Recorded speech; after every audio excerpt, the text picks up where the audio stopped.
और यहाँ पर हमारी पिंकी खड़ी है जो बतिया ही रही है। किससे? लटा वाली पिंकी है। किससे बतिया रही हो? फ्रेंड से बतिया रही हूँ मैं, फ्रेंड से। अच्छा, अब कलवा जो है वो पिंकी से बहुत ज्यादा लव करता है, प्यार करता है, बहुत ज्यादा प्यार करता है। कम नहीं है, वो भी पिंकी से प्यार करता है क्योंकि पिंकी एक लड़की है और एक लड़की से दो लड़कों को प्यार हो सकता है।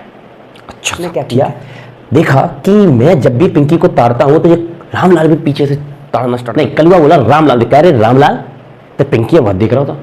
क्या बात कर भैया, मैं कहाँ देख रहा है? नहीं, मैंने तो देखो, और देख लेता हूँ भाई साहब, कब कहूँ अच्छी लगता है। सो ऐसे ही बोला मैंने, लात देख खिंचवा जाना लै तेरी तो। सो ये बेचारों लटक गए यहाँ पे, रामलाल लटक गया। बच्चों क्या हाल चाल? एकदम बढ़िया। तो बच्चों स्वागत है आपके अपने यूट्यूब चैनल रावशन फिजिक्स में। बच्चों आज की इस क्लास में क्लास 11 का काफी इंपॉर्टेंट टॉपिक हम डिस्कस करेंगे वेक्टर, और वेक्टर का वन शॉट लेकर आया हूँ। सारे कॉन्सेप्ट मैं आपके बहुत ही अच्छे से क्लियर कर दूंगा इस क्लास में, ठीक है। आइए तो स्टार्ट करते हैं बिना देरी करते हुए। तो देखिए वेक्टर में हम सबसे पहले क्या पढ़ते हैं। देखो एक चीज मैं आपको बता दूं कि वेक्टर का इंपॉर्टेंस इतना ज्यादा है बच्चों कि बिना वेक्टर के आप फिजिक्स को समझ ही नहीं सकते हैं। तो इसलिए वेक्टर का कॉन्सेप्ट क्लियर होना बहुत इंपॉर्टेंट है। तो आज की इस क्लास में कंप्लीट वेक्टर में आपको बताऊंगा, जितने भी कॉन्सेप्ट हो सकते हैं वो सारे के सारे कॉन्सेप्ट मैं आपको इसी क्लास में दूंगा। ये आपका वेक्टर का वन शॉट है, ठीक है बेटा, ध्यान से देखिएगा, मजा आएगा आपको। आइए तो देखिए सबसे पहले वेक्टर में थोड़ा सा इंट्रोडक्शन देखते हैं। Physical quantities. बेटा फिजिकल क्वांटिटीज क्या होती हैं? ये दो तरह की होती हैं। कितने तरह की होती हैं? दो। एक होती है हमारी स्केलर और दूसरी क्या होती है? वेक्टर। अब देख स्केलर से हमको ये समझ में आना चाहिए कि हम किसी स्केल के बारे में बात कर रहे हैं, ओनली मैग्नीट्यूड के बारे में बात कर रहे हैं। तो जब बेटा किसी मैग्नीट्यूड के बारे में बात की जाए और डायरेक्शन को हम इग्नोर कर दें, ओनली मैग्नीट्यूड से हमारा काम चल जाए, तो हम उसको कहेंगे स्केलर क्वांटिटी। ओके, तो having only magnitude no direction, उसी का नाम क्या होता है? स्केलर। ठीक है साहब। स्केलर में कौन कौन होता है? जैसे टाइम। बेटा अगर मैं आपसे कहता हूं कि आपने किस किस डायरेक्शन से पढ़ाई की है और कितने टाइम पढ़ाई की है, तो सब पढ़ाई तो हम 1 घंटे 2 घंटे 3 घंटे 4 घंटे 10 घंटे करते हैं, लेकिन किस डायरेक्शन से करते हैं इसका क्या मीनिंग है? बस मैं वही आपको समझाना चाहता हूं बेटा कि टाइम जो होता है वो डायरेक्शन पर डिपेंड नहीं करता है, वो ये डिपेंड करता है कि आपके मैग्नीट्यूड पर कि कितने घंटे आपने पढ़ाई की, कम की या ज्यादा की, बस इसमें भी काम हो जाएगा। समझ में बात? तो टाइम डायरेक्शन पर डिपेंड नहीं करता है। मेरा घर 5 किलोमीटर है, हाँ, तो क्या दिक्कत है? लेकिन अगर मैं ये कहता हूं कि मेरा घर 5 किलोमीटर ईस्ट की डायरेक्शन में है, हाँ, तो अब मेरे को एक एग्जैक्ट इंफॉर्मेशन मिल गई कि मेरे को 5 किलोमीटर जाना है लेकिन ईस्ट की डायरेक्शन में जाना है। और पहली बात में मैंने क्या कहा, मेरा घर तो 5 किलोमीटर है, तो वो ओनली डिस्टेंस है, पोजीशन नहीं है। पोजीशन के लिए यस डायरेक्शन की आवश्यकता होती है, तो डिस्टेंस भी तेरी कौन सी क्वांटिटी है? Scalar quantity. इसी तरह से वॉल्यूम, एक कंटेनर में कितना पानी भरा है, किस डायरेक्शन में भरा है, अरे क्या करना है, कितना पानी भरा है, 10 लीटर 20 लीटर, काम तो हो गया ना।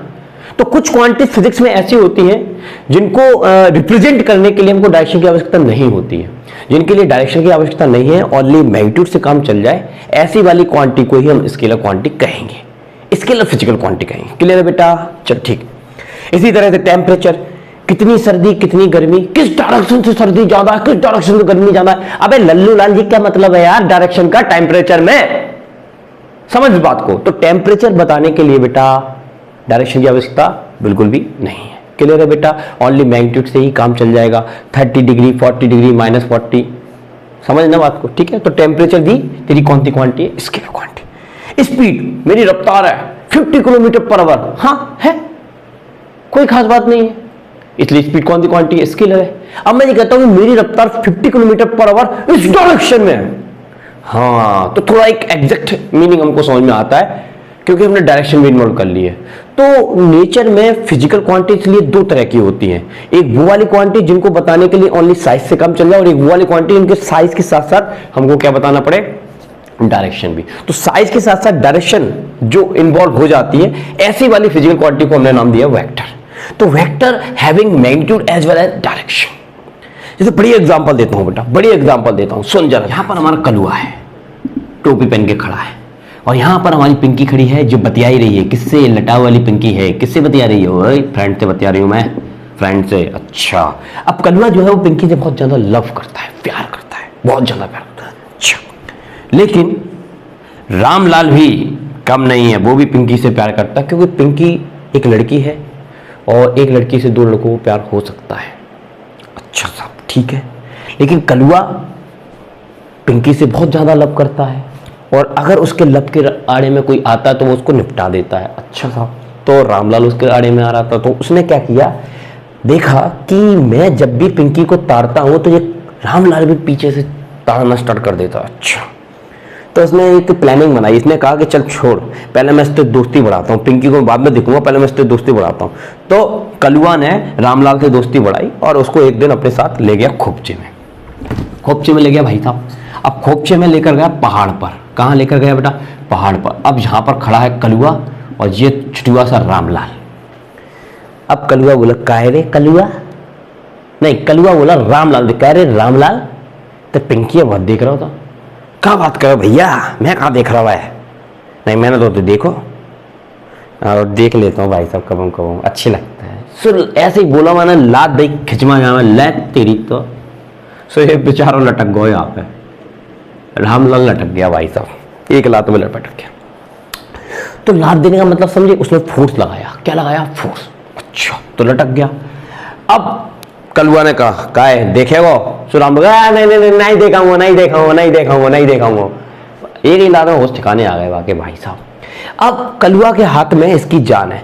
अगर ये एक लात मारेगा तो ये नीचे गिरेगा और हाथ लगा के ऊपर फोर्स लगाएगा तो ऊपर चला जाएगा।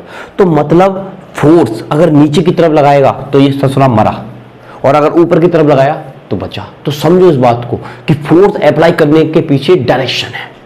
अगर डायरेक्शन नीचे लगी तो मरा, ऊपर लगाया तो बच गया। समझ पाए इस बात को? तो force is a vector quantity.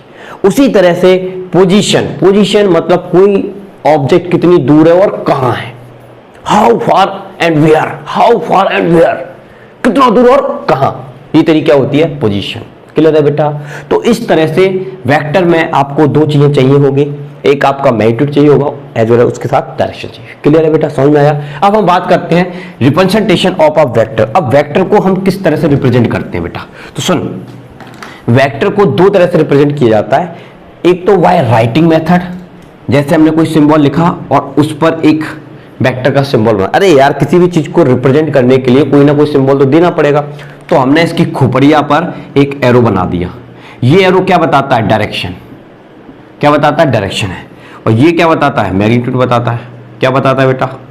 Magnitude बताता है। तो मैग्नीट्यूड एंड डायरेक्शन दोनों चीज हो तो ऐसे वाले रिप्रेजेंटेशन को वेक्टर का रिप्रेजेंटेशन कहा जाएगा। क्या कहा जाएगा? वेक्टर का। ठीक है, मान लो इस पर हमने कोई वेक्टर नहीं लगाया तो ये वेक्टर नहीं है, ये स्केलर है। इस पर कोई निशानी नहीं है ना, अगर हम इस पर निशानी लगा देंगे ऐसे तो ये वेक्टर बन जाएगा।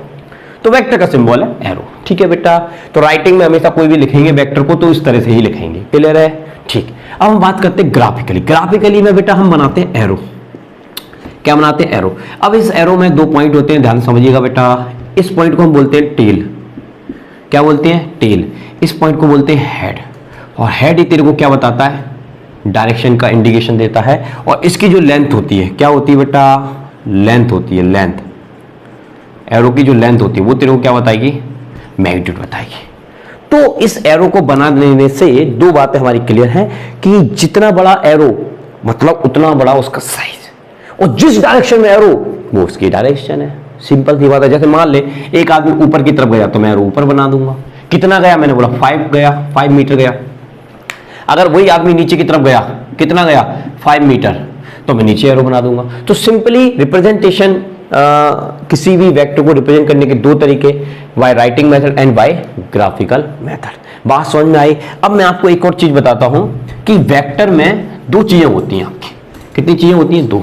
एक तो डायरेक्शन होती है और उसका क्या होता है? मैग्नीट्यूड होता है। तो देख, हम लोगों ने क्या किया, ये एक वेक्टर लिखा, ए वेक्टर। सपोज क्या लिखा बेटा? ए वेक्टर। अब इसके पास क्या है? मैग्नीट्यूड है। तो मैग्नीट्यूड को रिप्रेजेंट करने के लिए हमने क्या किया कि इसके दोनों तरफ दो डंडे लगा दिए। इन दो डंडों को हम बोलेंगे मैग्नीट्यूड, सॉरी मॉड बोलेंगे। क्या बोलेंगे बेटा? मॉड बोलेंगे। मॉड लगा देने से ये कंफर्म हो गया कि बेटा ये पहले तो वेक्टर था, लेकिन अभी हम फिलहाल इसकी क्या ले रहे हैं? मैग्नीट्यूड ले रहे हैं। और अगर मैं सिंपली इसको ऐसे लिखूंगा तो मेरे को समझ में नहीं आएगा। हाँ ये मैग्नीट्यूड है, बट मेरे को ये समझ में नहीं आएगा ये पहले वेक्टर था या फिर नहीं था।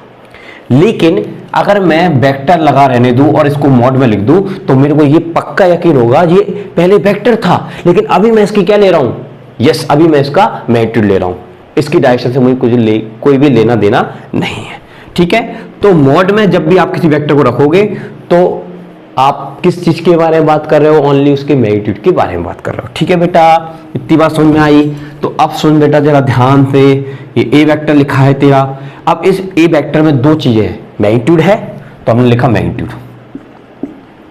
सर इसके बाद डायरेक्शन भी, तो हाँ डायरेक्शन है, तो डायरेक्शन के लिए पीछे लिखेंगे ए और उसकी खोपड़िया पर लगा देंगे कैप। इसको कैप पढ़ेंगे, क्या पढ़ेंगे बेटा, कैप पढ़ेंगे। और ये आपका यूनिट वेक्टर होता है, और यूनिट वेक्टर बोल देने से ये तो पक्का हो गया कि इसका मैग्नीट्यूड कितना होगा सर 1 होगा। और 1 का मल्टीप्लाई इससे कर दोगे मैग्नीट्यूड से, तो वो तो जो भी ए वेक्टर का मैग्नीट्यूड होगा वही होगा कि नहीं होगा, क्योंकि 1 का मल्टीप्लाई किसी से भी करोगे वो तो उतनी, जैसे 5 है, मान ले इसका मैग्नीट्यूड 5 है और 5 के पीछे तूने 1 लगाया है और 1 का मल्टीप्लाई 5 से करेगा तो 5 ही तो आएगा यार। तो ये केवल डायरेक्शन बताता है, क्या बताता है, डायरेक्शन, क्योंकि इसका मैग्नीट्यूड कितना होता है 1 होता है। ठीक है, तो डायरेक्शन बताने के लिए हमने इस चीज को इस तरह से लिखा है। तो ये एक कंप्लीट वेक्टर का एक इंफॉर्मेशन है कि किसी भी वेक्टर के पास दो चीजें होती है, उसको किस तरह से रिप्रेजेंट किया जाता है। तो कोई वेक्टर हम इस तरह से लिखा करेंगे। अच्छा सर इसकी डायरेक्शन क्या होगी, तो इसकी डायरेक्शन होगी अलोंग द फुल वेक्टर, याद रखना, along the full vector. Sir full vector क्या, अरे यही तो है फुल वेक्टर। एक आधे 5 किलोमीटर चला सामने की तरफ ईस्ट की डायरेक्शन में, तो 5 क्या हो गया, इसका साइज हो गया, ईस्ट क्या हो गई, इसकी डायरेक्शन हो गई। समझ में बात। तो इस ए कैप की डायरेक्शन कहाँ हो गई, yes along the full vector, east, towards east. Clear है बेटा। अगर मान ले जैसे मैं तेरे को देता हूं बी वेक्टर, इसको लिखने का तरीका है B mod of B vector multiply unit vector of B cap. ठीक है, तो किसी वेक्टर को लिखने का ये तरीका होता है। क्लियर है बेटा, पॉज करिए, नोट करिए। आइए बच्चों, अब हम समझते हैं वेक्टर के कुछ रूल्स इंपॉर्टेंट। देखिए रूल्स ऑफ वेक्टर, सबसे पहला रूल है बहुत इंपॉर्टेंट है बेटा, न्यूमेरिकल बहुत कम है। यहां लिखा हुआ है कि if vector is shifted parallel to itself keeping magnitude and direction same then vector remain same. जैसे मान लेते तेरे पास एक वेक्टर है, यहां पर ऐसे, ये एक वेक्टर है ए। अब इस ए वेक्टर को तुम कहीं पर भी शिफ्ट कर सकते हो, बट कंडीशन है कि इसका मैग्नीट्यूड एंड डायरेक्शन चेंज नहीं होना चाहिए। तो हम इसको पैरेलली शिफ्ट कर सकते हैं। तो देखो मैं यहां से लेकर इसको ऐसे शिफ्ट कर सकता हूं, कोई खास बात नहीं है। देखो ये इसी डायरेक्शन में और इसका मैग्नीट्यूड उतना ही है। इसी चीज को मैं ऐसे भी शिफ्ट कर सकता हूँ, नीचे भी ले जा सकता हूँ पैरेलली, देखो कोई खास बात नहीं है। जैसे मान ले एक वेक्टर तेरा ऐसे है नीचे की तरफ बी वेक्टर, और मुझे इसको शिफ्ट करना है पैरेलली, तो मैं इसको यहाँ पर शिफ्ट कर दूंगा, कोई खास बात नहीं है बेटा, कोई खास बात नहीं है। ठीक है, तो वेक्टर को हम पैरेलली शिफ्ट कर सकते हैं, बट कंडीशन यही है कि उसका मैग्नीट्यूड एंड डायरेक्शन वही रहना चाहिए, तो आपका वेक्टर भी वही रहेगा। ये फर्स्ट रूल है। ठीक है, ओके। सेकंड रूल क्या कहता है बेटा कि angle between two vectors is smaller angle. Okay, दो वेक्टर के बीच का smaller angle of the two angle when they are placed head to head और टेल टू टेल। अब सुन देख, जैसे मान ले तेरे पास एक वेक्टर है ए वेक्टर और दूसरा तेरे पास है सर बी वेक्टर। ये वाला एंगल तेरा गामा है और ये वाला एंगल तेरा बीटा है। तो बताइए इसमें से कौन सा एंगल दो वेक्टर के बीच का एंगल है। तो आप कहोगे कि बीटा बड़ा है, गामा छोटा है, और छोटे वाले एंगल को अकॉर्डिंग टू रूल क्या कहते हैं, एंगल बिटवीन टू वेक्टर। तो answer this is wrong, this is also wrong. क्यों सर, दोनों में से कोई सा भी एंगल दो वेक्टर के बीच का एंगल नहीं है, तो फिर कौन सा होगा। तो देख यहां पर लिखा है head to head, tail to tail, या तो हेड पे हेड चिपका होना चाहिए या तो टेल पे टेल चिपका होना चाहिए। वही वाले एंगल को हम क्या कहेंगे, एंगल बिटवीन टू वेक्टर। तो हम क्या कर सकते हैं, कैसे बनाएंगे इसको एग्जैक्ट एंगल। तो हम देखिए हम क्या करेंगे, इसको शिफ्ट करेंगे, क्योंकि फर्स्ट रूल क्या कहता है वेक्टर को शिफ्ट कर सकते हैं पहले ही। तो हमने इसको शिफ्ट कर दिया ऐसे, देखो इसको मैंने आगे की तरफ शिफ्ट कर दिया और बी वेक्टर को मैंने ऐसे ही रहने दिया, ऐसे ही रहने दिया। अरे भाई इस वेक्टर को आगे की तरफ शिफ्ट कर दिया ना, और ये क्या था तेरा, पहले ए वेक्टर था तेरा यहाँ, उसी को शिफ्ट किया है। और ए वेक्टर और बी वेक्टर के बीच एंगल कितना था, गामा। ठीक है, था कि नहीं था। और ए वेक्टर और बी वेक्टर के बीच के एंगल कितना था, बीटा। लेकिन ना तो गामा था तेरा एंगल ना तो बीटा था। क्यों, क्योंकि दोनों वेक्टर का ना तो हेड पे हेड आ रहा था ना तो टेल पर टेल आ रहा था। तो इसीलिए मैंने उसको शिफ्ट कर दिया। अब शिफ्ट करने पर ये वाला जो एंगल आ रहा है, देख टेल पर टेल आ गया, इस वेक्टर का टेल इस वेक्टर का टेल एक ही पॉइंट पर आ गया। तो थीटा एंगल क्या हो जाएगा, तेरे दो वेक्टर के बीच का एंगल हो जाएगा। आइए थोड़ा सा एग्जांपल देके और समझाते हैं। क्लियर है बेटा, पहले इसको पॉज कर लीजिए, नोट कर लीजिए। पॉज कर लिया होगा, नोट कर लिया होगा, तो कुछ एग्जांपल मैं आपको और देता हूँ। देखो बेटा समझना अच्छे से। जैसे मान ले ये तेरा एंगल है ए वेक्टर और बी वेक्टर के बीच का 120 डिग्री, ठीक है। तो ये क्या एग्जैक्ट एंगल है ना, क्योंकि इसकी हेड पर इसका टेल है। एंगल तो तब होता जब हेड से हेड मिला होता, टेल से टेल मिला होता। तो हम क्या कर सकते हैं सर, हम इसको शिफ्ट कर सकते हैं पैरेलली। तो हम इसको शिफ्ट कर देंगे, तो बी वेक्टर हो तो मैं ऐसे ही रहने दूंगा, इस ए वेक्टर को आगे की तरफ मैं शिफ्ट कर दूंगा। क्या कर दूंगा? शिफ्ट कर दूंगा, ऐसे शिफ्ट कर दिया, ठीक है बेटा। अब तेरे को पता है ये वाला एंगल तेरा 120 था, अरे ए वेक्टर था ना यहाँ पर यार, उसी को तो शिफ्ट किया है। और ये वाला एंगल कितना होगा? तो साहब टोटल एंगल कितना है सर? टोटल एंगल है 120, और टोटल एंगल में से 120 घटा दोगे, कितना घटा दोगे? 120 घटा दोगे तो आपका कितना बनेगा? 60 डिग्री बचेगा। तो यानी कि ये वाला जो एंगल है 60 डिग्री, ये वाला जो एंगल है 60 डिग्री, वो तेरा ए वेक्टर और बी वेक्टर का एग्जैक्ट एंगल कहलाएगा। तो बेटा ये बहुत इंपॉर्टेंट कंसेप्ट है, बहुत इंपॉर्टेंट रूल है, अच्छे से पॉज कर लीजिए, नोट कर लीजिए। आइए बच्चों, अब हम समझते हैं टाइप्स ऑफ वेक्टर। बेटा तो ध्यान से देखिए, टाइप्स ऑफ वेक्टर देखिए, सबसे फर्स्ट टाइप आता है हमारा इक्वल वेक्टर। इक्वल वेक्टर नाम से स्पष्ट है, दोनों वेक्टर की डायरेक्शन सेम हो एंड मैग्नीट्यूड सेम हो। तो in which have same magnitude and direction, यानी कि एक आदमी 5 किलोमीटर ईस्ट की डायरेक्शन में गया तो दूसरा भी कहां गया? 5 किलोमीटर ईस्ट की डायरेक्शन में। दोनों का मैग्नीट्यूड सेम है एंड डायरेक्शन सेम है, they are equal vector. Clear है बेटा? ठीक। पैरेलल वेक्टर क्या होते हैं? देख, पैरेलल वेक्टर में डायरेक्शन सेम होनी चाहिए, मैग्नीट्यूड सेम हो भी सकता है और नहीं भी हो सकता। एक आदमी इस डायरेक्शन में 5 किलोमीटर चला, लेकिन दूसरा 2 किलोमीटर ही चला इसी डायरेक्शन में, तो ये बड़ा चला, ये छोटा है, तो मतलब क्या सेम है? डायरेक्शन सेम है, लेकिन मैग्नीट्यूड सेम है नहीं है।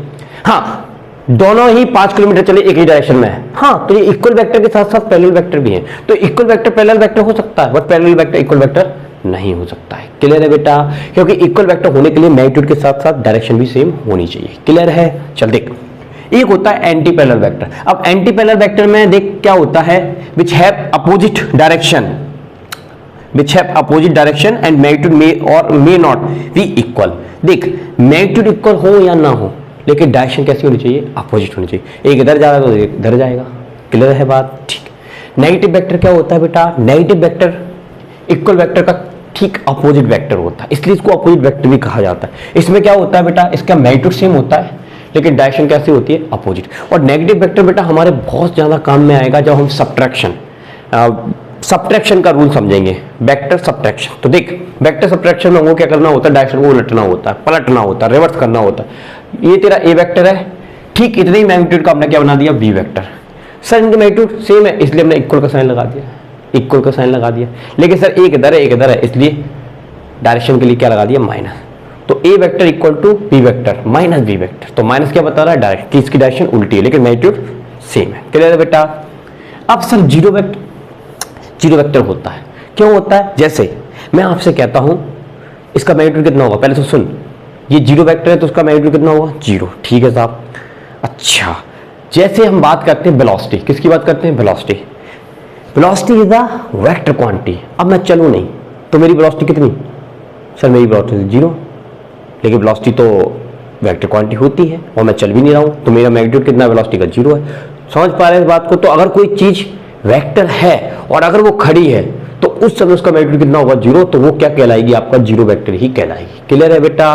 तो जीरो मैग्नीट्यूड एग्जांपल दिया है velocity of object which is at rest. Clear है? बात करते हैं कोलिनियर वेक्टर क्या होता है। कोलिनियर वेक्टर में मतलब क्या होता है? अलोंग सेम लाइन, यानी कि जितने भी वेक्टर हैं वो सब एक ही लाइन में होने चाहिए। जैसे ये एक वेक्टर है, ये दूसरा है, ये तीसरा है। अरे डायरेक्शन कुछ भी हो, कोई लेना देना नहीं है, लेकिन एक ही लाइन में तो है, एक ही लाइन में तो है, तो वो कोलिनियर हो गया।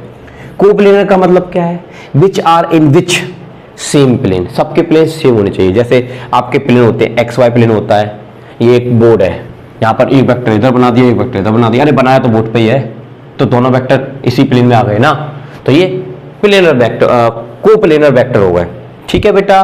कोई खास बात नहीं है, नोट करिए पॉज करके। जो अब हम बात करते हैं यूनिट वेक्टर क्या होता है। 8 नंबर का जो हमारा टाइप्स ऑफ वेक्टर है वो यूनिट वेक्टर। देख, यूनिट वेक्टर क्या होता है? यूनिट वेक्टर मतलब जिसका मैग्नीट्यूड क्या हो? सेम, सॉरी, मैग्नीट्यूड ऑफ 1, और वो केवल डायरेक्शन को डिफाइन करे। तो डायरेक्शन को डिफाइन करने के लिए हमने यूनिट वेक्टर बनाया है। तो यूनिट वेक्टर क्या होता है? Which have unit magnitude and represent direction. और इसको अभी मैंने बताया था कि आपको कोई वेक्टर दिया है तो उस वेक्टर के बाद 2 चीजें होती हैं, मैग्नीट्यूड होता है एज वेल एज डायरेक्शन होती है। तो मैग्नीट्यूड को लिखा जाता है मॉड में, तो ए वेक्टर का मॉड मतलब मैग्नीट्यूड, और उसके पीछे एक कैप और ये कैप क्या बता रहा है, इस फुल वेक्टर का डायरेक्शन बता रहा है। और इसी ए वेक्टर को हमने क्या नाम दिया है, यूनिट वेक्टर दिया है। क्या दिया है बेटा, यूनिट वेक्टर दिया है। तो यहां से अगर आप यूनिट वेक्टर का फॉर्मूला बनाओ तो क्या बनेगा, मैग्नीट्यूड ऑफ वेक्टर कहां चला जाएगा, नीचे चला जाएगा। तो ये फॉर्मूला अच्छे से रट्टा मान लेना बेटा, सवालों के लिए बहुत इंपॉर्टेंट है, याद रखना, अच्छे से रटा होना चाहिए। क्लियर है बेटा। अब सुन, जैसे मान ले मैं एक एग्जांपल देता हूं तेरे को कि एक आदमी एक्स डायरेक्शन में 3 किलोमीटर चला, तो इतनी लंबी लाइन लिखने में हमको दिक्कत आई है। तो हम लोगों ने क्या किया, एक्स डायरेक्शन का एक यूनिट वेक्टर डिफाइन कर लिया आई कैप, वाई डायरेक्शन का यूनिट वेक्टर डिफाइन कर लिया जे कैप, और जेड डायरेक्शन का यूनिट वेक्टर डिफाइन कर लिया के कैप। अब मैं ये कहता हूं कि एक आदमी एक्स में चला और पीछे चिपका दिया आई कैप। अरे तो यूनिट वेक्टर का फॉर्मूला क्या होता है, अरे वेक्टर का फॉर्मूला क्या होता है, magnitude as well as direction. तो मैग्नीट्यूड 3 है, डायरेक्शन एक्स है, एक्स के लिए क्या लगाया, आई कैप, मतलब वो कहां गया है, 3 किलोमीटर एक्स में गया है, सिंपल मीनिंग। और आई का मतलब यूनिट वेक्टर वैल्यू 1 होती है, 1 का मतलब 3 रहेगा, 3 ही रहेगा वो। अच्छा सुन, जैसे मान ले एक आदमी 4 किलोमीटर बाय में गया, क्या सबूत है बाय में गया, तो पीछे जे चिपका दूंगा, ये सबूत है। तो जे लगा देने से मतलब है कि 4 किलोमीटर बाय में, आई लगाने से मतलब है कि 3 किलोमीटर एक्स में, और बता 5 किलोमीटर जेड में, मतलब पीछे क्या लगा दिया के। तो याद रखिएगा आज से बेटा, आज से याद रखिएगा कि एक्स एक्सिस के अलोंग यूनिट वेक्टर आई कैप होता है, वाई एक्सिस के अलोंग यूनिट वेक्टर जे कैप होता है, और जेड एक्सिस के अलोंग यूनिट वेक्टर के कैप होता है। और ये कोई भी दो यूनिट वेक्टर हमेशा एक प्लेन में होंगे। ये एक प्लेन है तेरा कौन सा, एक्स वाई प्लेन। तो एक्स वाई प्लेन में आपको 2 यूनिट वेक्टर मिलेंगे, आई कैप और जे कैप, और थर्ड यूनिट वेक्टर हमेशा इस प्लेन के नॉर्मल होगा। अगर आप इस प्लेन की बात करेंगे, कौन सा प्लेन है ये, वाई जेड प्लेन। तो वाई जेड प्लेन में आपको जे और के मिल रहा है, तो उसके नॉर्मल क्या है, यस आई कैप। और अगर हम इस प्लेन की बात करते हैं तो ये प्लेन में कौन सा प्लेन है, एक्स जेड प्लेन है, एक्स जेड प्लेन है बेटा। तो एक्स जेड प्लेन में तेरे को आई और के मिलेगा, तो तीसरा जो यूनिट वेक्टर होगा वो जी कैप होगा, जो उस प्लेन के नॉर्मल होगा। क्लियर है बेटा, ठीक है। आइए इसको समझते हैं, ऑर्थोगोनल वेक्टर। ऑर्थोगोनल वेक्टर क्या होते हैं, ऑर्थोगोनल वेक्टर अगर दो वेक्टर आपस में परपेंडिकुलर है, एक इधर है और एक इधर है, लेकिन एंगल कितना बन रहा है, 90 डिग्री, उसी का नाम क्या होता है, ऑर्थोगोनल वेक्टर। कभी कभी डायरेक्ट क्वेश्चन इस पर आ जाता है ऑर्थोगोनल के नाम से, तो बच्चे कंफ्यूज हो जाते हैं। याद रखिए ऑर्थोगोनल मतलब नॉर्मल वेक्टर, ठीक है। अब कनकरेंट वेक्टर क्या होता है, concurrent vector, vector which are acting same point. जैसे एक ही पॉइंट पर एक वेक्टर बी वेक्टर काम कर रहा है, उसी पॉइंट पर ए वेक्टर काम कर रहा है, उसी वेक्टर पॉइंट पर सी काम कर रहा है, उसी पर डी काम कर रहा है। क्या ये पैरेलल वेक्टर, नहीं है पैरेलल वेक्टर। क्या ये प्लेन वेक्टर, नहीं है प्लेन वेक्टर। एक दो वेक्टर इस है और तीसरा वेक्टर इसके नॉर्मल है, तो ना तो ये प्लेनर वेक्टर है, ना कोलिनियर वेक्टर, ना ये इक्वल वेक्टर है, लेकिन ये एक ही पॉइंट पे काम तो कर रहे हैं, इसलिए इसको हम कहेंगे कनकरेंट वेक्टर। तो सिंपल सा मीनिंग ये है कनकरेंट वेक्टर का कि सारे वेक्टर एक ही पॉइंट से ऑरिजिनेट हो या एक ही पॉइंट पे क्या हो, टर्मिनेट हो। क्लियर है बेटा, इनका पॉइंट ऑफ एप्लीकेशन सेम हो, उसी को क्या कहा जाता है, कनकरेंट वेक्टर कहा जाता है। पॉज करिए, नोट करिए। आइए बच्चों, अब नेक्स्ट टॉपिक हम इसमें लेते हैं वेक्टर के चैप्टर में, कंपोनेंट ऑफ अ वेक्टर। बहुत इंपॉर्टेंट है बेटा वेक्टर के चैप्टर का कंपोनेंट। देख कि किसी भी वेक्टर के हम कंपोनेंट डिफाइन कर सकते हैं। जैसे मैं एग्जांपल देता हूं बेटा, मान ले एक आदमी 4 किलोमीटर, कितना या 4 किलोमीटर, चलो ऐसे लिखते 4 किलोमीटर ईस्ट की डायरेक्शन में गया। किस डायरेक्शन में गया, ईस्ट की डायरेक्शन। उसी के बाद यही आदमी 3 किलोमीटर नॉर्थ की डायरेक्शन में गया। तो ये चला कहां से, यहां से, पहुंचा कहां पर, यहां पर, ठीक है। तो इसका डिस्प्लेसमेंट कितना, तो ये डिस्प्लेसमेंट आप ऐसे मिला दोगे, इनिशियल टू फाइनल। याद रखना बेटा, डिस्प्लेसमेंट वेक्टर हमेशा ऐसे बनाया जाता है, इनिशियल टू फाइनल। तो ये तेरा क्या है, डिस्प्लेसमेंट। और अगर इसको पाइथागोरस थ्योरम सॉल्व करोगे तो ये कितना आएगा, 5 किलोमीटर आ जाएगा। अरे 4 और 3 का पाइथागोरस थ्योरम से कितना आता है, 5 किलोमीटर। तो इसका डिस्प्लेसमेंट कितना हुआ, 5 किलोमीटर। अब मेरी बात ध्यान से सुनना, ये आदमी यहां से ईस्ट में 4 गया और नॉर्थ में कितना गया, 3 किलोमीटर गया। अब मैं आपको केवल ये वाला वेक्टर देता हूं 5 किलोमीटर। कितना कहता हूं, 5 किलोमीटर। अब मैं यहां पे 2 रेफरेंस लाइन ड्रॉ करता हूं, एक ऐसे, ये वाली रेफरेंस लाइंस इसके साथ कुछ भी एंगल पर हो सकती है, बट ये दूसरी वाली रेफरेंस लाइन जो होगी ना, इस लाइन के राइट एंगल होगी। कैसी होगी बेटा, राइट एंगल होगी। चल इस रेफरेंस लाइन को मैं नाम देता हूं एक्स और इस रेफरेंस लाइन को नाम देता हूं वाई। अब मैं तेरे से ये पूछता हूं कि ये आदमी 5 किलोमीटर चला, मुझे उसमें इंटरेस्ट नहीं है, उसमें इंटरेस्ट नहीं है।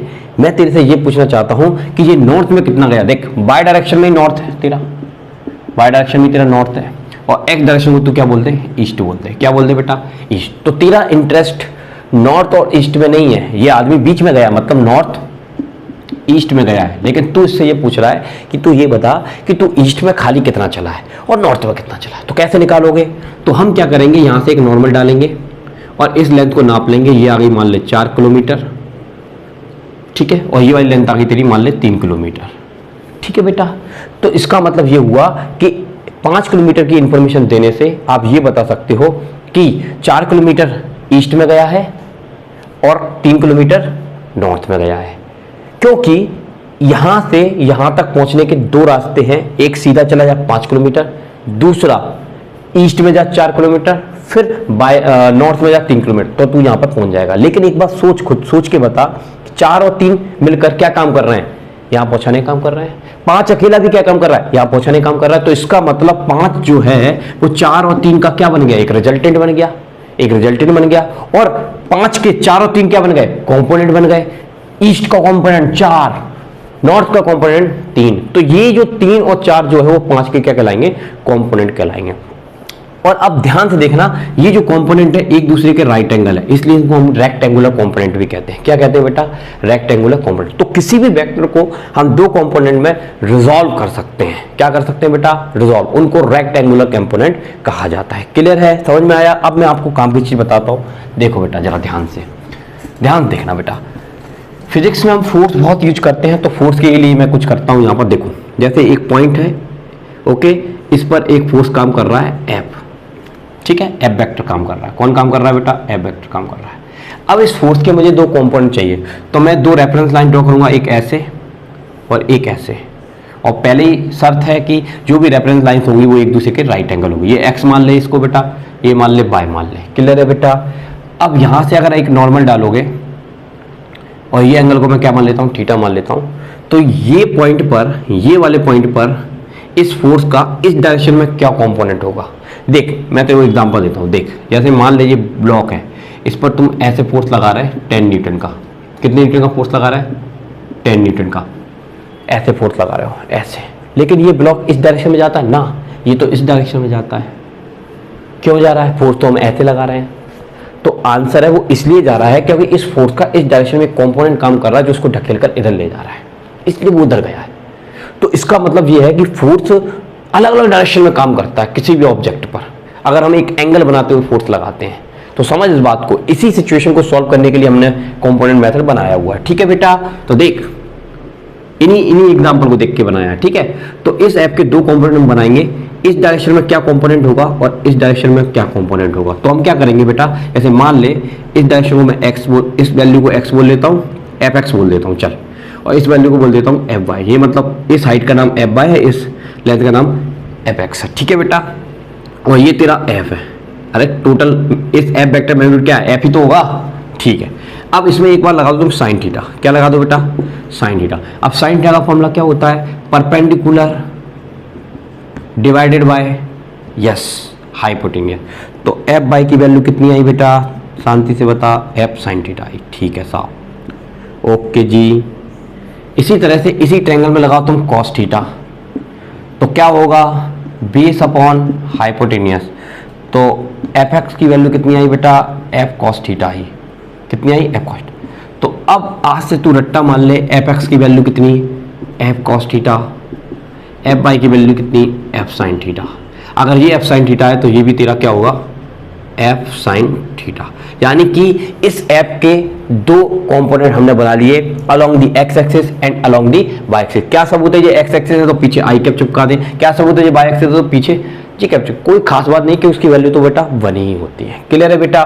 तो इस एफ के दो कंपोनेंट, एक एक्स की डायरेक्शन में एफ कॉस थीटा और एक वाई की डायरेक्शन में एफ साइन थीटा, क्योंकि ये दोनों कंपोनेंट मिलकर वही काम करते हैं जो अकेला एफ करता है। अब यहाँ पर लॉजिक क्या याद रखना है आपको हमेशा के लिए, आगे के लिए, कि देख बेटा ध्यान से देख, इस पॉइंट पर ये जो फोर्स काम कर रहा है, ये जो एंगल थीटा बन रहा है, यहाँ पर थीटा होता है, उसके साथ हमेशा कौन सा कंपोनेंट आता है, कॉस। और यहाँ पर कोई एंगल नहीं होता, वहाँ पर हमेशा कौन सा आता है, साइन। ये इसको याद रखने का एक लॉजिक है। नहीं तो बार बार आप साइन थीटा कॉस थीटा क्यों लगाओगे यार। एक बार लगा लिया, प्रूव कर लिया कि किसी भी वेक्टर के दो कंपोनेंट होते हैं, एक कॉस कंपोनेंट होता है, एक साइन होता है। लेकिन कॉस कहाँ लेना है, जहाँ एंगल बने।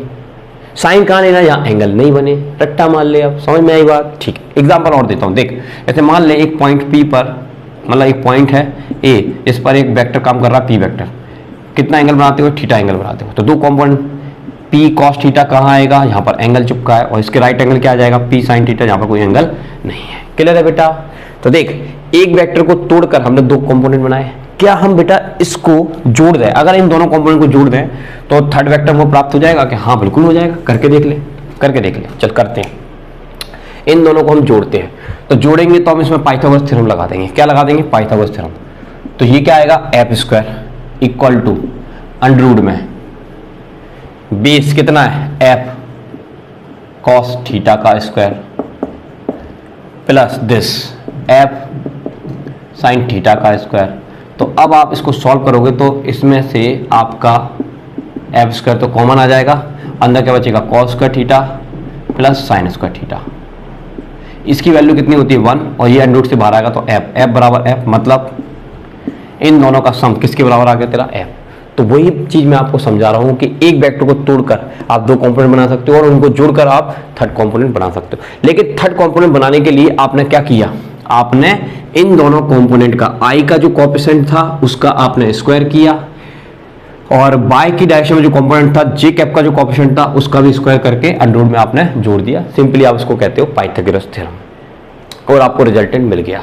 तो अब मैं यहां से एक बढ़िया चीज आपको बताता हूं, एक बढ़िया चीज आपको बताता हूं कि देख, मान ले तेरे पास दो एक्सिस हैं, एक्स है बेटा और वाई है, और किसी पॉइंट के आपको दो कोऑर्डिनेट दिए हैं एक्स कॉमा वाई, और एक्स डायरेक्शन का यूनिट वेक्टर आई कैप, वाई डायरेक्शन का यूनिट वेक्टर क्या होता है, जे कैप, और ये डिस्टेंस तेरी जो भी है आर है, इसको मैं पोजीशन वेक्टर नाम देता हूँ। क्या नाम देता हूँ, पोजीशन। अब इसका पोजीशन वेक्टर लिखने का तरीका ये होता है, देखिए x है तो मैं ये लिखूंगा एक्स आई कैप, क्योंकि तुम x की डायरेक्शन में x मीटर चलोगे तो आप यहां पहुंच जाओगे, प्लस अब y की डायरेक्शन में y मीटर चलोगे तो आप यहां पहुंच जाओगे। तो x आई कैप प्लस y जे कैप दोनों मिलकर ही तेरे को r वेक्टर की पोजीशन में पहुंचा रहे हैं। तो किसी भी वेक्टर का पोजीशन, मतलब किसी भी कोऑर्डिनेट, अगर आपको कोऑर्डिनेट दे दें 2,3 दे दें, 3,4 दे दें, कुछ भी दे दें, उसका आपको पोजीशन वेक्टर हमेशा i और j के फॉर्म में लिखना होगा। यानी कि इस वेक्टर की पोजीशन x और y के टर्म्स में ये होती है।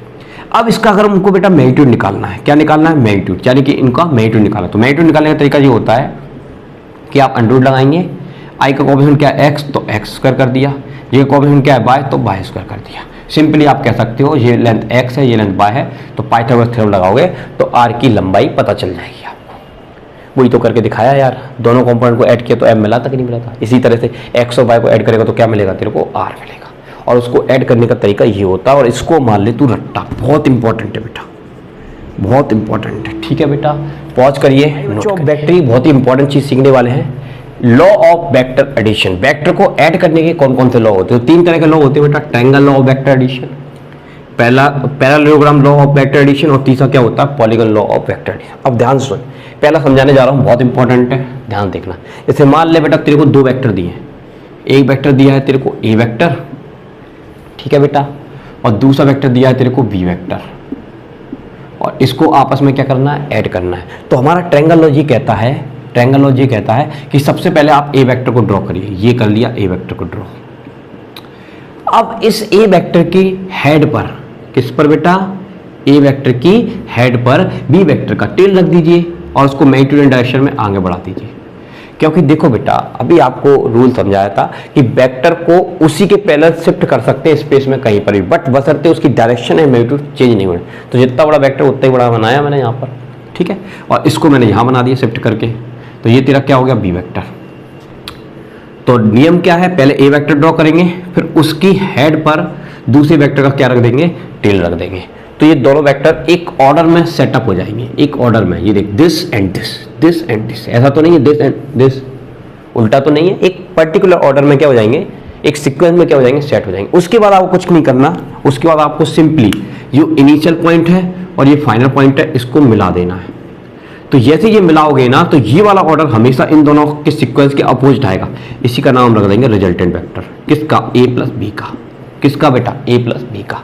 तो ये वेक्टर को ऐड करने का ट्रायंगल लॉ है। हमने क्या बनाया, ट्रायंगल। और देख, समझ में नहीं आया तो और बताता हूँ। देख, जैसे मान ले एक वेक्टर तेरे पास ए वेक्टर ऐसे है, दूसरा तेरे पास बी वेक्टर ऐसे है। अब इनको ऐड करना है, तो नियम क्या है, सिंपल। सबसे पहले ए वेक्टर को ड्रॉ करो, कर दिया साफ ड्रॉ। अब इस ए वेक्टर के हेड पर बी वेक्टर का टेल रखना है, ये रख दिया टेल, और इसको मैग्नीट्यूड डायरेक्शन में आगे बढ़ा दिया। अब क्या करना है, इनिशियल टू फाइनल मिला दो, तो ये तेरा क्या बन जाएगा, ए वेक्टर प्लस बी वेक्टर। तो याद रखना ए वेक्टर और बी वेक्टर ट्रायंगल की दो साइड द्वारा एक पर्टिकुलर ऑर्डर में सेट होंगे। जो थर्ड वेक्टर होगा, जो इनका रिजल्टेंट होगा, वो हमेशा अपोजिट डायरेक्शन में होगा। कौन सी डायरेक्शन में होगा बेटा, अपोजिट। क्लियर है? तो नियम याद रखना, फर्स्ट वेक्टर की हेड पर हमेशा सेकंड वेक्टर का क्या आएगा, टेल। इसको जोड़ने का कौन सा मेथड कहते हैं, ट्रायंगल लॉ। पॉज करिए, नोट करिए। पॉज कर लिया होगा, नोट कर लिया होगा। अब हम सीखते हैं पैरेललोग्राम मेथड। अब पैरेललोग्राम मेथड में क्या होता है बेटा, जरा ध्यान समझना। देख बेटा, पैरेललोग्राम में क्या होता है, हम पैरेललोग्राम बनाते हैं। देख, जैसे मान ले एक वेक्टर तेरे को दिया है ए वेक्टर, क्या दिया है बेटा तेरे को, ए वेक्टर, और दूसरा दिया है तेरे को बेटा बी वेक्टर, क्या दिया है बेटा, बी वेक्टर। साहब इनको ऐड कर दो, क्या कर दो, ऐड कर देंगे, ऐड कोई खास बात नहीं है, लेकिन ऐड कैसे करो, पैरेललोग्राम बनाकर। तो सबसे पहले हम ए वेक्टर को ड्रॉ करेंगे बेटा, ए वेक्टर को हमने ड्रॉ कर लिया ऐसे। अब ट्रायंगल लॉ में क्या करते थे, ट्रायंगल लॉ में दूसरे वेक्टर का हेड दूसरे वेक्टर का टेल इसकी हेड पर रखते थे। बट पैरेललोग्राम में हमको ऐसा नहीं करना। पैरेललोग्राम में दोनों वेक्टर को हमको इसकी टेल से स्टार्ट करना। तो ये हमने इसको यहाँ से स्टार्ट किया, ये बी वेक्टर हो गया। सर पैरेललोग्राम कहाँ है, हाँ है ना, इस वेक्टर के पैरेलल एक लाइन ड्रॉ कर दे, इस वेक्टर के पैरेलल एक लाइन ड्रॉ कर दे, ये तेरा क्या बन गया, पैरेललोग्राम बन गया। अब इसका जो डायगोनल होगा, वेरी गुड, डायगोनल होगा, वही इस ए वेक्टर और बी वेक्टर का क्या कहलाएगा, रिजल्टेंट वेक्टर कहलाएगा। अगर तुम ध्यान से देखो, अगर ये पैरेललोग्राम है तो ये वेक्टर भी कितना होगा, बी वेक्टर, ये ए वेक्टर है तो ये भी कितना होगा, ए वेक्टर। तो तुम ध्यान से देखो, अगर ऊपर वाले को भूल जाओ तो this vector plus this vector equal to this vector. तो ये ट्रायंगल लॉ है कि नहीं, मतलब पैरेललोग्राम मेथड से भी आपको वही रिजल्ट मिलेगा जो आपको ट्रायंगल लॉ से मिल रहा है, वो मिलना ही चाहिए, क्योंकि उन्हीं दो वेक्टर के जोड़ने के ये तरीके हैं, ट्रायंगल लॉ और पैरेललोग्राम मेथड। क्लियर है बेटा? तो रिजल्ट तो सेम ही रहेगा। ओके बेटा, ठीक। तो ये कौन सा मेथड हो गया, पैरेललोग्राम। इसको शुरुआत कहां से करना है, जहां से ए शुरू किया है वहीं पर उसका टेल रखना है दूसरे वेक्टर का, और फिर इस वेक्टर के पैरेलल लाइन ड्रॉ कर दोगे, फिर इसकी कर दोगे। जो डायगोनल होगा वो तेरा ए और बी के वेक्टर का रिजल्टेंट कहलाएगा। क्लियर है बेटा? पॉज कर लो, नोट कर लो। कर लिया? अब समझते हैं पॉलीगन लॉ। पॉलीगन लॉ मतलब एक साथ आप बहुत सारे वेक्टर्स को ऐड कर सकते हो, एक साथ आप बहुत सारे वेक्टर्स को क्या कर सकते हो, ऐड कर सकते हो। जैसे मैं आपको एक वेक्टर देता हूँ ए वेक्टर, दूसरा मैं देता हूँ आपको बी वेक्टर, तीसरा मैं आपको देता हूँ सी वेक्टर, चौथा मैं आपको देता हूँ डी वेक्टर, और पांचवा मैं आपको देता हूँ ई वेक्टर। इन सबको ऐड करिए बाय यूजिंग पॉलीगन लॉ। तो कुछ नहीं करना होता है, सबसे पहले किसको बनाओगे, ए वेक्टर को। लो ये मैंने बनाया ए वेक्टर को, बना दिया, ठीक है साहब। अब किसको बनाओगे, बी वेक्टर को। तो अब कुछ नहीं करना, इसके हेड पर बी वेक्टर का क्या रखना है, टेल। तो ये बना दिया मैंने बी वेक्टर, ठीक है साहब। फिर सी वेक्टर, तो सी वेक्टर को उसका टेल इसकी हेड पर, और मैग्नीट्यूड डायरेक्शन में ऐसे बढ़ाना है। फिर किसको बनाना है सर, डी वेक्टर को। ये ले डी वेक्टर तेरा। और फिर किसको बनाना है सर, ई वेक्टर को बनाना है। किसको बनाना है, ई वेक्टर। अब ये इनिशियल, अच्छा मान लो एक वेक्टर और देता हूं मैं तेरे को, एक वेक्टर और देता हूं एच वेक्टर, तो ये तेरा एच वेक्टर। तो एक साथ सारे वेक्टर को हम ऐड करते चले जाएंगे। पहले वेक्टर की हेड पर दूसरे का टेल, उसकी हेड पर तीसरे का टेल, उसकी हेड पर चौथे का टेल, इस तरह से बनाते जाएंगे एक ऑर्डर में। अब ये इनिशियल पॉइंट है, ये फाइनल पॉइंट है, तो इसको आप मिलाओगे तो थर्ड जो रिजल्टेंट होगा वो अपोजिट ऑर्डर में फाइंड आउट होगा। ये सब एक क्रम में चल रहे हैं, लेकिन थर्ड हमेशा अपोजिट ऑर्डर में आएगा, और वो बताएगा, वो जो होगा ना रिजल्टेंट होगा, वो किसका रिजल्टेंट होगा सर, ए का प्लस बी का प्लस सी का प्लस डी का प्लस ई का प्लस एच का, इन सब का रिजल्टेंट होगा। तो बेटा जब हमको एक से ज़्यादा वेक्टर ऐड करने होते हैं तो हम कौन सा वेक्टर का यूज, कौन से लॉ का यूज करते हैं, पॉलीगन लॉ का यूज करते हैं। क्लियर है बेटा? समझ में आया? पॉज करिए, नोट करिए। बच्चों अब वेक्टर का काफी इंपॉर्टेंट फॉर्मूला डिस्कस करते हैं। Magnitude and direction of a resultant vector of two vector. दो वेक्टर को ऐड करके जो रिजल्ट आता है पैरेललोग्राम मेथड से या फिर आपका ट्रायंगल मेथड से, तो उनका रिजल्ट निकालने का तरीका क्या होता है, उसकी डेरिवेशन कैसे करेंगे। तो यहाँ पर ए वेक्टर और बी वेक्टर के बीच का एंगल कितना है, थीटा। दो वेक्टर के बीच का एंगल वही होता है या जहां पर हेड पे हेड या फिर टेल पे टेल होती है। अब मैंने क्या किया, इस वेक्टर को ऐसे ही रहने दिया, इस वाले वेक्टर को पैरेलली मैंने क्या कर दिया, शिफ्ट कर दिया और इस लाइन को आगे बढ़ा दिया। तो ये एंगल थीटा था, तो ये एंगल भी कितना होगा तेरा, थीटा होगा। अब आपको पता है this plus this resultant vector आता है, ये वाला वेक्टर आता है रिजल्टेंट, सही कि नहीं। अब ये रिजल्टेंट इस ए वेक्टर के साथ कितना एंगल बना रहा है बेटा, अल्फा एंगल बना रहा है। ओके, तो ये जो एंगल अल्फा बन रहा है किससे बन रहा है, ए वेक्टर से। ये अल्फा एंगल तेरे को देगा direction of the resultant vector, direction of the resultant vector. Sir इसका मैग्नीट्यूड क्या होगा, तो मैग्नीट्यूड कैसे निकालेंगे, सुन। तो मैग्नीट्यूड निकालने का तरीका बताता हूँ, बिल्कुल आसान। देख ये क्या है, तेरा बी वेक्टर है बेटा। इस बी वेक्टर के दो कंपोनेंट, यहां पर एंगल होता है, वहां पर कौन सा कंपोनेंट आएगा, बी कॉस थीटा, और यहां पर कोई एंगल नहीं होता, वहां पर कौन सा कंपोनेंट आता है, बी साइन थीटा। अब तुम कुछ मत करो, ये देखो ये टोटल डिस्टेंस कितनी है, तो टोटल डिस्टेंस मैग्नीट्यूड में देखोगे तो ए प्लस बी कॉस थीटा है, और ये वाली लेंथ कितनी है, बी साइन थीटा। तो आपको ये ट्रायंगल बनता हुआ नहीं दिख रहा बेटा, ओ पी क्यू, एक ट्रायंगल बनता हुआ नहीं दिख रहा। इस ट्रायंगल में आप पाइथागोरस थ्योरम लगा दो तो आपको आर की वैल्यू मिल जाएगी, और वो जो आर की वैल्यू मिलती है आप करके देख लेना, मैं डायरेक्ट दिख रहा हूँ। वो वैल्यू आती है अंडर रूट में ए स्क्वायर प्लस का बी स्क्वायर प्लस के 2ab कॉस थीटा। आप करके देखिएगा, यही वैल्यू आएगी आपकी। और ये फॉर्मूला आपको हमेशा रट्टा मार के रखना है, बहुत ही ज़्यादा इंपॉर्टेंट फॉर्मूला है दो वेक्टर का रिजल्टेंट निकालने का। क्लियर है बेटा। अब हम बात करते हैं डायरेक्शन की, एंड डायरेक्शन। अब डायरेक्शन निकालने का क्या तरीका है, तो सुन, इसी ट्रायंगल में तू टेन लगा दे, टेन अल्फा, क्या लगा दे, टेन अल्फा। तो टेन अल्फा जैसे ही लगाने जाओगे तुम, तो देखो ये तुम्हारा बेस है और ये तरफ परपेंडिकुलर, तो परपेंडिकुलर बटा बेस, बेस की वैल्यू कितनी है, A plus B cos theta. तो ये किसका फॉर्मूला आ गया तेरा बेटा, डायरेक्शन का फॉर्मूला आ गया। किसका फॉर्मूला आ गया, अब यहां पर एक लॉजिक है, ध्यान से देख, ये अल्फा और ये ए, इनके बीच का कनेक्शन है। ये अल्फा ए वेक्टर के साथ एंगल बना रहा है, तो हमेशा ए यहीं पर आएगा। एग्जांपल देता हूं, जैसे मान ले यहां पर ये वाला एंगल है बीटा, और मुझे टेन बीटा की वैल्यू लिखनी है। किसकी वैल्यू लिखनी है, टेन बीटा की। तो मैं कुछ नहीं करूंगा, मैं पहले एक लाइन ऐसे ड्रॉ करूंगा। अब ये बीटा किसके साथ, बीटा मतलब रिजल्टेंट जो है वो बी वेक्टर के साथ एंगल बना रहा है, तो मैं यहाँ पर क्या लिख लूंगा, बी। अब बचा कौन सा तेरा ए, तो ए ऊपर आ जाएगा और ए यहाँ आ जाएगा। अब तेरे को पता ही है यहाँ पर क्या होता है, साइन, और यहाँ पर क्या होता है, कॉस। तो बेटा सिंपल किसी भी फॉर्मूले को याद करने का एक तरीका है, ये याद करने का तरीका है कि रिजल्टेंट जिस वेक्टर के साथ भी एंगल बनाए वो उसको हमेशा यहाँ पर लिखना है। तो ये डायरेक्शन निकालने का बहुत ही ज़्यादा इंपॉर्टेंट फॉर्मूला है। पॉज करिए, नोट कर लिए, पॉज कर लिया होगा, नोट कर लिया होगा। अब इसके कुछ स्पेशल केसेस देखिए बेटा, बहुत इंपॉर्टेंट है, ध्यान से देखिए। स्पेशल केसेस बताते हैं आपको। स्पेशल केसेस क्या है इसके बेटा, स्पेशल केसेस देखो। अब स्पेशल केसेस में इसका नंबर 1 केस आता है कि इफ थीटा इक्वल टू बेटा तेरा कितना है, 0 डिग्री, ठीक है। देन तो जहां पर cos 0 की वैल्यू कितनी रखोगे, cos 0 की वैल्यू 1 होती है, तो ये 1 हो जाएगा। A square plus B square plus के 2ab, ये किसका फॉर्मूला होता है, ए प्लस बी का होल स्क्वायर। स्क्वायर से रूट कैंसिल हो जाएगा, तो तेरा रिजल्ट आ जाएगा डायरेक्ट ए प्लस बी। तो ये बहुत इंपॉर्टेंट रिजल्ट है बेटा, अच्छे से याद रखना, बहुत इंपॉर्टेंट रिजल्ट है।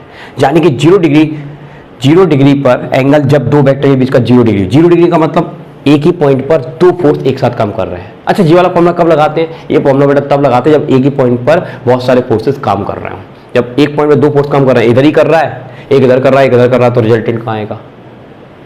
लेकिन अभी एक ही पॉइंट पर दो वेक्टर काम कर रहे हैं, वो एक ही डायरेक्शन में कर रहे हैं, तो आपको कुछ नहीं करना, फॉर्मूला लगाने की जरूरत नहीं है, सिंपली ऐड कर देना है। जैसे मान लो एक पॉइंट पर 5 मीटर का फोर्स सामने लग रहा है, 10 मीटर का भी सामने लग रहा है, तो टोटल कितना फोर्स लगा, 15, खत्म। क्योंकि एंगल तो 0 ही आएगा ना यार, समझ इस बात को, ठीक है। दूसरा देख, if theta equal to 180 degree, कितना लिया मैंने, 180 डिग्री। देन अब जहां पर कॉस 180 डिग्री की वैल्यू रखोगे तो कितना आएगा, -1, तो यहाँ माइनस आ जाएगा। A square plus B square minus के 2ab किसका फॉर्मूला है, यस आपको पता है, ए माइनस बी का होल स्क्वायर। स्क्वायर से रूट कैंसिल हो जाएगा, तो तेरा रिजल्टेंट का फॉर्मूला आ जाएगा ए माइनस बी। तो अब मैं तेरे को बड़ी इंपॉर्टेंट चीज बता रहा हूँ बेटा, कि जब मान ले किसी बॉडी पर, एक ही बॉडी पर दो फोर्स काम कर रहे हैं, एक इधर काम कर रहा है सर, एक इधर काम कर रहा है, दोनों के बीच में एंगल कितना, 180 डिग्री। तो हमको सब्ट्रैक्ट करना है, ए में से बी को सब्ट्रैक्ट करना है, ए में से बी को क्या करना है, सब्ट्रैक्ट करना है बस। और दोनों फोर्स एक ही डायरेक्शन में काम करे 0 डिग्री, तो मतलब उनको ऐड करना है। अब आपका जो रिजल्टेंट का जो मैग्नीट्यूड होता है ना बेटा, रिजल्टेंट का जो मैग्नीट्यूड होता है ना बेटा, वो हमेशा a माइनस बी से लेकर a प्लस बी के बीच में होगा। a माइनस बी से लेकर a प्लस, मैक्सिमम रिजल्टेंट कब होता है? a प्लस बी पर होता है, यानी कि 0 डिग्री पर। मिनिमम रिजल्टेंट कब होता है? यस 180, उससे नीचे पे कभी नहीं होगा। इसलिए दो वेक्टर के बीच का एंगल 0 टू 180 डिग्री होता है। किसी भी दो वेक्टर का बीच का एंगल हमेशा याद रखना 0 से 180 के बीच में ही होता है, उससे ज़्यादा होगा मतलब गलत है। क्लियर है बेटा? तो ये मैग्नीट्यूड का बहुत ही इंपॉर्टेंट फॉर्मूला है, याद रखिएगा कि जो आपका रिजल्टेंट का मैग्नीट्यूड होता है वो a प्लस बी से बराबर होगा या उससे छोटा होगा। दूसरा, आपका जो मैग्नीट्यूड होगा वो a माइनस बी के बराबर होगा या उससे बड़ा होगा। ठीक है बेटा, क्लियर है? पॉज करिए, नोट करिए। पॉज कर लिया होगा, नोट कर लिया होगा। नेक्स्ट पॉइंट पर आते हैं, 3 केस होगा इसके। अब मैं आपको बताता हूँ थर्ड देखिए, थर्ड देखिए बेटा। If theta equal to 90 degree तो क्या होगा? तो देख यहाँ पर 90 डिग्री रखेगा, कॉस 90 कितना होता है? 0, तो ये पूरा तेरा 0 हो गया, खत्म। अंदर क्या बचेगा? Yes, r equal to under root में a square plus B square. ठीक है, अब तुम जरा सोच के बताओ, a प्लस बी 0 डिग्री पर रिजल्ट आ जाता, a square B square 90 degree पर रिजल्ट आया, इनमें तो कौन बड़ा है? तो तुम कहोगे सर इनका स्क्वायर है तो ये बड़ा। अरे नहीं यार, इस पर अंडर रूट भी तो लगा है, तो अंडर रूट से कोई चीज़ बाहर आ, जैसे 49 है, 49 है, 49 का स्क्वायर रूट करेगा तो कितना आएगा? 7। 49 घट के कितना हो गया? 7 हो गया। तो समझ, यहाँ पर ऐड कर रहे हैं हम, और जहाँ पर हम उसका स्क्वायर रूट कर रहे हैं, तो ये वाला वैल्यू जो होगा वो हमेशा छोटा होगा। अरे सोचना, एक फोर्स इधर लग रहा है, तो खींच रहा है, ऐसे खींच रहा है, एक आदमी तो ऊपर खींच रहा है, एक सामने खींच रहा है, कितने एंगल पर खींच रहा है? 90 डिग्री पे खींच रहा है। क्लियर है? तो वो उसका रिजल्ट आप इससे निकालोगे। कहाँ से निकालोगे? इससे। अगर एक आदमी ऐसे खींचेगा, एक आदमी किसी खींचेगा, तो कहाँ जाएगा? तो बीच में कहीं चला जाएगा, वो तेरा रिजल्टेंट होगा। क्लियर है बेटा?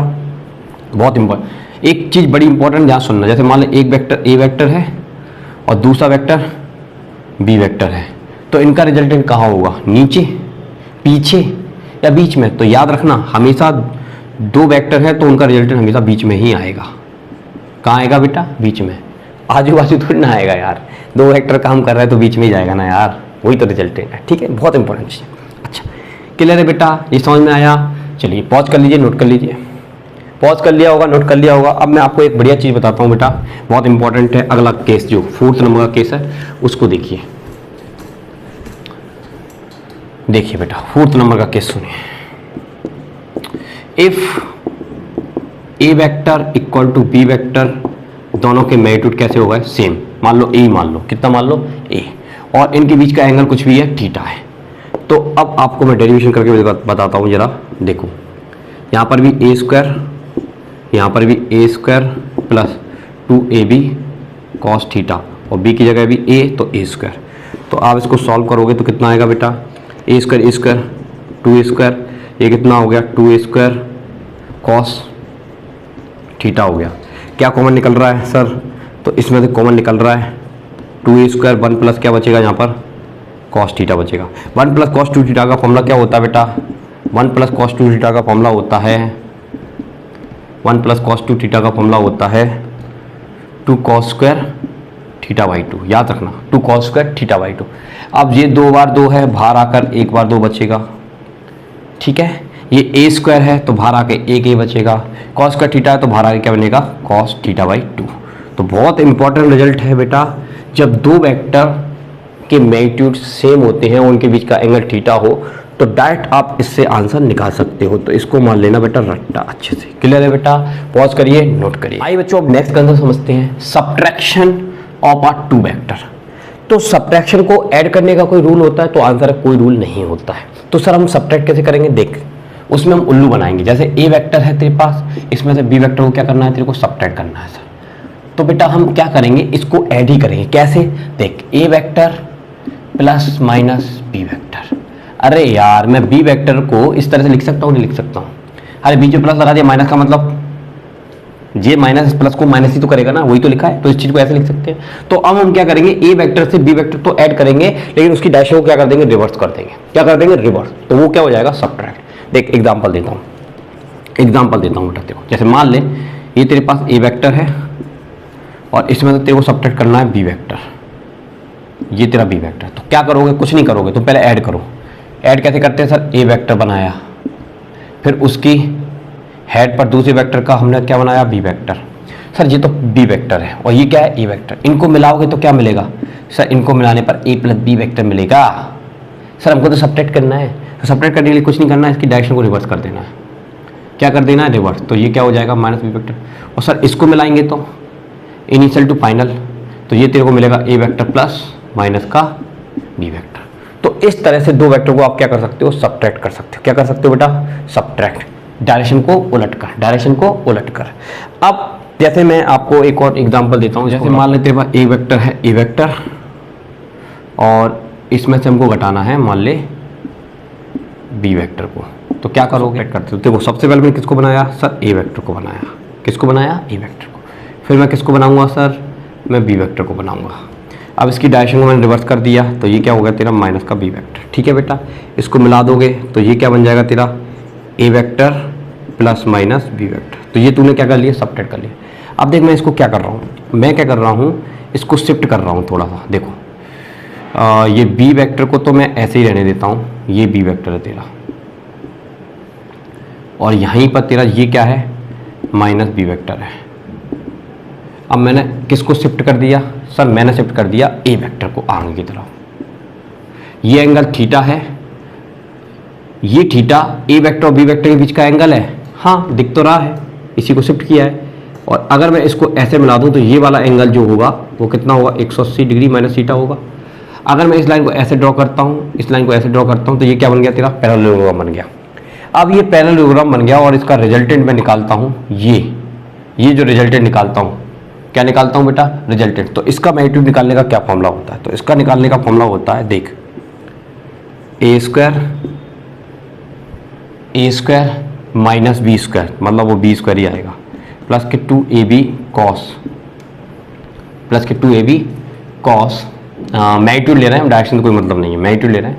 और एंगल कितना है, 180 माइनस थीटा, 180 कितना है, माइनस थीटा। तो हम क्या करेंगे बेटा, अब देख, तो ये आ जाएगा A square plus B square plus के कॉस 180 माइनस थीटा आपका सेकंड क्वाड्रेंट में आता है। और सेकंड क्वाड्रेंट में कॉस की 180 पे कॉस तो कॉस ही रहेगा, और सेकंड क्वाड्रेंट में कॉस की वैल्यू नेगेटिव होती है, तो ये तेरा नेगेटिव हो जाएगा।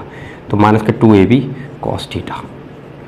तो बेटा जब दो वेक्टर को सब्ट्रैक्ट करना हो और उसका मैग्नीट्यूड निकालना हो तो तुम्हें ये फॉर्मूला अच्छे से रट्टा मार लेना है, ये वाला फॉर्मूला। अब स्पेशल केसेस में जाओगे, थीटा की वैल्यू कितनी हो जाएगी, 0 डिग्री। तो 0 डिग्री पर तेरा जो रिजल्ट आएगा वो कैसा आएगा, a माइनस बी आएगा। कैसा आएगा, a माइनस बी। कितने डिग्री पर, 0 डिग्री से, 0 डिग्री पर। ठीक है बेटा। और अगर मान ले तू थीटा की वैल्यू 180 लेता है तो कॉस 180 की वैल्यू -1 होती है तो प्लस कर देगा, तो तेरा रिजल्ट आएगा 180, थीटा इक्वल टू 180 पर कितना, तो आंसर है तेरा आ जाएगा a प्लस बी। कितना आ जाएगा बेटा, a प्लस बी। और थीटा इक्वल टू 90 डिग्री रखेगा तो रिजल्ट वही रहेगा जो तेरा किसका था, यस ठीक समझ रहा है, जो तेरा वेक्टर एडिशन का था वही रहेगा। मतलब थीटा इक्वल टू 90 डिग्री पर तेरा रिजल्ट रहेगा डिस्प्लेसमेंट इक्वल टू अंडरवुड में ए स्क्वायर प्लस का बी स्क्वायर। और जब तू थीटा की वैल्यू थीटा ही रहने देगा, लेकिन ए और बी की वैल्यू दोनों को सेम कर देगा, तो तू जब सॉल्व करेगा ना इसको बेटा, तो इसका रिजल्ट आएगा। और वो रिजल्ट सबसे ज़्यादा इंपॉर्टेंट है, वो मैं यहाँ लिख देता हूँ 2a साइन थीटा बाई 2। तो ये रिजल्ट बहुत इंपॉर्टेंट है, सब्ट्रैक्शन का रिजल्ट है। अगर दो वेक्टर के मैग्नीट्यूड सेम हो तो डायरेक्ट फॉर्मूला आपको ये मिलेगा 2a साइन थीटा बाई 2। और अगर एडिशन हो तो वो तेरे को फॉर्मूला मिल जाएगा कौन सा, यस कौन सा वाला था, यस अभी मैंने लिखा था जहाँ पर 2a कॉस थीटा बाई 2। ठीक है बेटा। तो बेटा आज की इस क्लास में हमने वेक्टर के काफी इंपॉर्टेंट जितने भी टॉपिक थे सारे बहुत अच्छे से क्लियर कर लिए। बस एक ही टॉपिक आपका रह गया, डॉट प्रोडक्ट और क्रॉस प्रोडक्ट, वो मैं नेक्स्ट लेक्चर में कवर करने वाला हूं बेटा। आज की क्लास आपको कैसी लगी, क्लास अच्छी लगी तो क्लास को लाइक करके चैनल को सब्सक्राइब कर देना और अपने दोस्तों को शेयर करना। मिलते हैं नेक्स्ट क्लास के साथ, अभी के लिए जय हिंद, जय भारत, थैंक यू।